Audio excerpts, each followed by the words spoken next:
আসসালামু আলাইকুম রহমতুল্লাহ। প্রিয় দর্শক, সাবেক জামাত নেতা ব্যারিস্টার আব্দুর রাজ্জাক ইন্তেকাল করেছে। ইন্না লিল্লাহি ওয়া ইন্না ইলাইহি রাজিউন।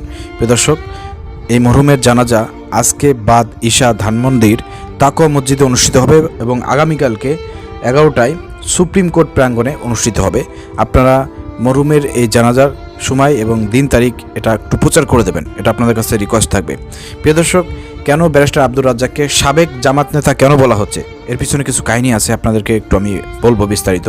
প্রিয় দর্শক, আপনারা জানেন যে ব্যারিস্টার আব্দুর রাজ্জাক তিনি প্রবীণ যত আইনজীবী আছেন তাদের মধ্যে সবচাইতে প্রবীণ একজন আইনজীবী এবং সিনিয়র আইনজীবী। অ্যাডভোকেট শিশির মনির, অ্যাডভোকেট তাজুল ইসলাম এবং আব্দুর রাজ্জাক সহ আরও অসংখ্য আইনজীবী। আপনারা জানেন যে 13-14 সালের পরে আপনারা দেখেছেন যে জামাত নেতাদেরকে যখন মানবতার অপরাধী সাজিয়ে তাদেরকে বিচার করে আওয়ামী লীগ ফ্যাসিবাদ সরকার, তখন তাদের মামলার লড়াই করেছিলেন, সংগ্রাম করেছিলেন এই ব্যারিস্টার আব্দুর রাজ্জাক। প্রিয় দর্শক, সেই জায়গা থেকে ব্যারিস্টার আব্দুর রাজ্জাক সবার কাছে ফেমাস এবং পরিচিত মুখ।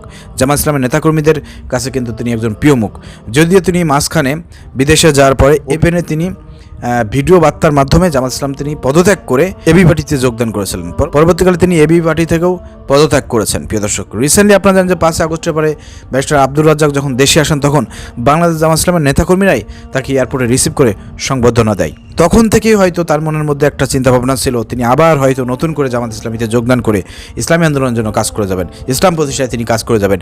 এই ধরনের চিন্তা চেতনা তার মধ্যে ছিল, আমি এটা বিশ্বাস করি। প্রিয় দর্শক, এই হচ্ছেন সেই ব্যারিস্টার আব্দুর রাজ্জাক। বাংলাদেশ জামাত ইসলামের নেতাদের পক্ষে তিনি আইনজীবী হিসেবে কাজ করেছেন, বাতিলের সাথে মোকাবেলা করেছেন, লড়াই সংগ্রাম করেছেন এবং তিনি অবশেষে বাতিলের রক্তচক্ষু এবং চাপে পড়ে তিনি দেশ ত্যাগ করতে বাধ্য হন। প্রিয় দর্শক, দীর্ঘদিন ধরে তিনি বিদেশে ছিলেন।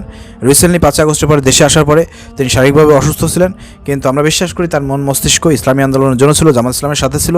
এই জন্য জামাত ইসলামের লোকদের এখনও তার প্রতি ভালোবাসা অটুট রয়েছে। আমরা আল্লাহ রাব্বুল আলামিনের কাছে দোয়া করি, আল্লাহ রাব্বুল আলামিন তার এই গোলামকে জীবনের সমস্ত গুনাহ মাফ করে দিয়ে আল্লাহ তাকে জান্নাতবাসী করুক, আমরা এই দোয়া করি। প্রিয় দর্শক, আপনারা ভিডিও শেয়ার করে দেবেন। আসসালামু আলাইকুম রহমতুল্লাহ।